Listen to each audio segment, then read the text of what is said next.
nyonso bozolanda Stéphanie La Rose na La Rose les belles dames le libino o ezali likambo na suki po tebi ke hiver et comme koyemo malili comme déjà kokota tebi ke ba maman comme déjà kotombola ba brésilien ko chercher na mutu donc ngonga na e o balinga ko sala brésilien bango za la chapeau ko zota ane mobimba pona efungwama na te so bozo se rappeler encore ça la chapeau moko ya brésilien pe na YouTube na ngai ya tout droit dans ça la ngoti le na la takango mona ngo même ba vidéo donc ça fait donc wanye ane mobimba na la takango bebate bebakate mo ngala linga ko sala brésilien na nga na chapeau pour chapeau et bebaka nango te ce que comme ka salité au salini au sokoli yango au kaosi yango au latino yango lisusu ezalaka bien que ko sala yango plante là ezangai nga plante c'est parce que plante en brésilien et ça la kanga vraiment mokusa yango na linga kate je préfère que na sala chapeau pour na linga te ko vana batoza ka mutugo o vana batozo kwanza donc chapeau pour naza vraiment à l'aise na bimi na lati chapeau na ngai et na zongi na longoli yango naza mutu na ngai pepele na zo likalanga mo pepe donc comme na biki malile comme ko ya na biki ba bino nyonso bozana bakuluka kibona je ko sala ba suka milei genya ko sala chapeau yango na libino chapeau on a sali ce que c'est peli nango landango tina suka pona oyeba merci. Les belles dames bloc on a nango lelo ko laksabino ndenge ya ko colorier filet na biso pona ebi ma couleur ya naturel pour te bien ce ko sombi closure o komona nango likolo wana ya filet ezalaka pembe so ba bleach yango te so ba colorier yango te yo moko ko sala ngo ndenga na sali yango bopona eza na couleur ya naturel tant au kocha na mutu bino mo moni avant pe après tant au colorier yango échanger couleur o ezali mesh on a saleli wana to ko banda vidéo na biso na mbango wana to ke chapeau on a tongela plante nanga on donne la to na mutu ndebo moni et là on a ce chapeau on a mutu ezali pona zo katikati ya mutu na ngai na ko zo kaka crayon nanga o ya maquillage ya pembe na ko la crème nyonso so nango ya pembe dans na problème tipo kaka na zo katikati ya mutu nanga et na ko tracer katikati awa yango nde ko laksaki ezali katikati na ngai to na ko tia font lace pona eyebaki yango nde ezali katikati ya mutu na ngai et na ko tia awa pe boye pona eyebaki wana ezali mupandi nanga et na ko tia awa pe wana pe ezali mupandi nanga donc ezali na katikati na ngai awa et na demi panzi yango ko edenga tona banda kotonga pona ebake tona ko tia font lace po ebake katikati na ngai yango wana après ko longola ngo na ko latisa ngo boye na mutu ya mannequin de bomoni nazala mupanzi na nga a mibale et katikati na ngai yango pona epesa ngai idée raison on a tiki signe wana katikati ezali tona na ko tia na kocha perruque na ngai boye bino moko bomoni to na kocha font lace pardon nde ekozvanda sko na katikati po epesa nga idée ke katikati ya mutu na ngai ezali place wana avant ke na banda kotonga suki na nganda bozo mona ngo bo font lace oyo na tiaki yango bleach na kolakisa bino pe na video ndiki na tiaki yango bleach to na tiaki yango bleach ekokoma couleur oyo bozo mona couleur moko lokola na poso na ngai ekoma ngo couleur moko to beza ko chocolat mais ya makasi te ya pete nde to ko tia bleach bongo osokoli yango bien et bon ni couleur ekomi boye ekokoma lokola poso ya mutu na yo soki ezali pembe emona na kate keza poso ya mutu na yo donc na couleur oyo ezomona na kezali poso ya mutu na yo soki olati yango na ko josko pince na ko kanga wana po déjà na cheki katikati na nga pona eyebana ke wana nde katikati na ngai pona ede ngai po nga na mutu oyo tozali mesure moko te na ko banda ko kanga siko pince na ba pince na mutu pona ede nga ke suki eningana te tango na ko banda ko tonga donc tant on tia font lace oyo luka ke ochango ezala plat na mutu donc evanda vraiment plat pour ce que evandi evimbi okomona ke ekobima bien tant okolata ngo na mutu donc tant on tia ngo vraiment benda yango ezala flat donc ezala vraiment plat et tant na tia ngo ekokoma boende bomoni après c'est là nde na koya kotonga.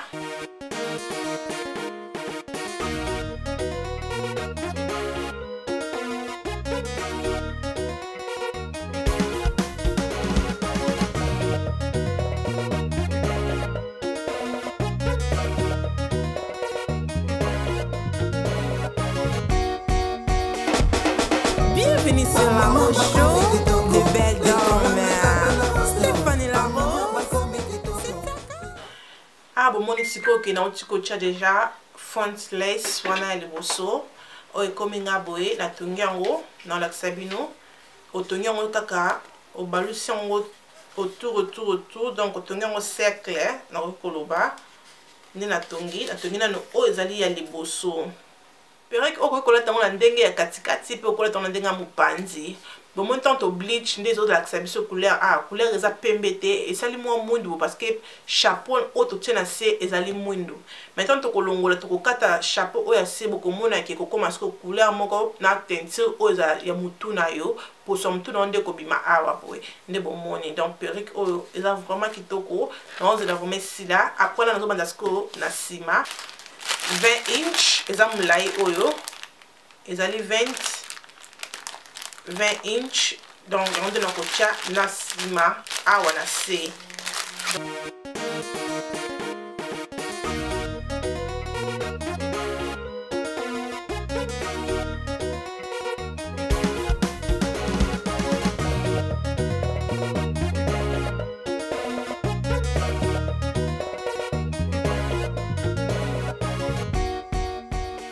Monde na tongi ligne moko na kati donc na tourner chapeau na na kati na tongi yango ligne moko nde bozumo na boye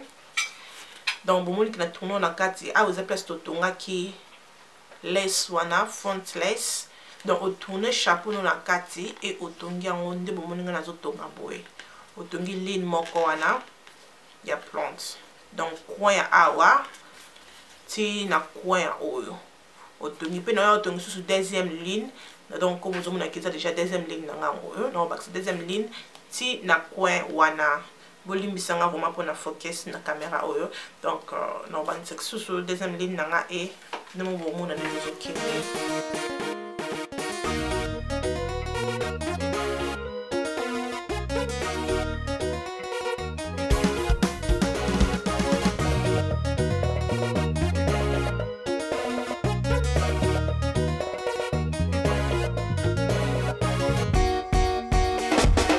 Bienvenue sur Maman Show, les belles dames. Stéphanie Laro, c'est ta cause. Super la TV.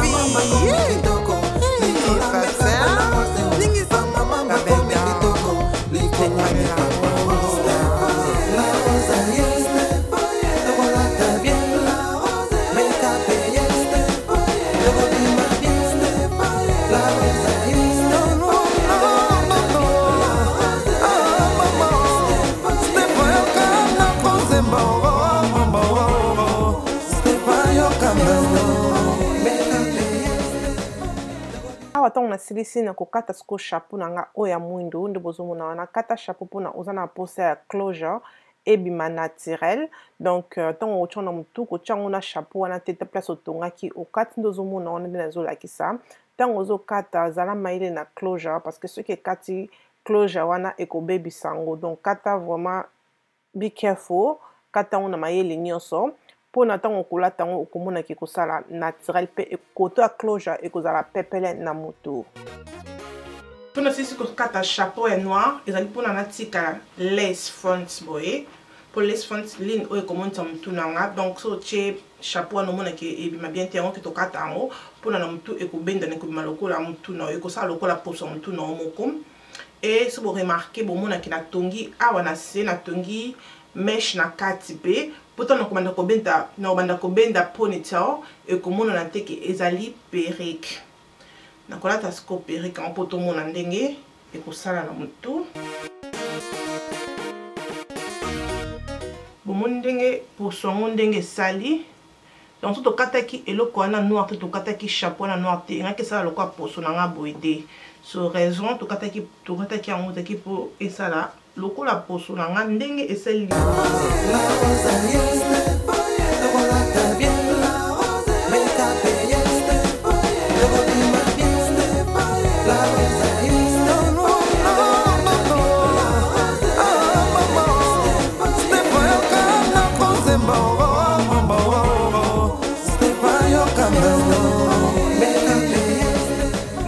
na bino nyonso bandi na ngai ne bande pe bokomi na ngai na suka nzambe ya pambola bino nyonso ko bosana so communiquer vidéo oyo bakisi implice na mtu na yo ko aimer yango ekosala ngai bien pe kozala abonné na chaîne na ngai La Rose Show ekosala ngai bien makasi ko bosana te kolanda ngai na Congo na Sepela TV. Merci na ba Boss Brothers, merci na mtu landaka ngai wa tukutani à la prochaine. Tinate et communauté na bye.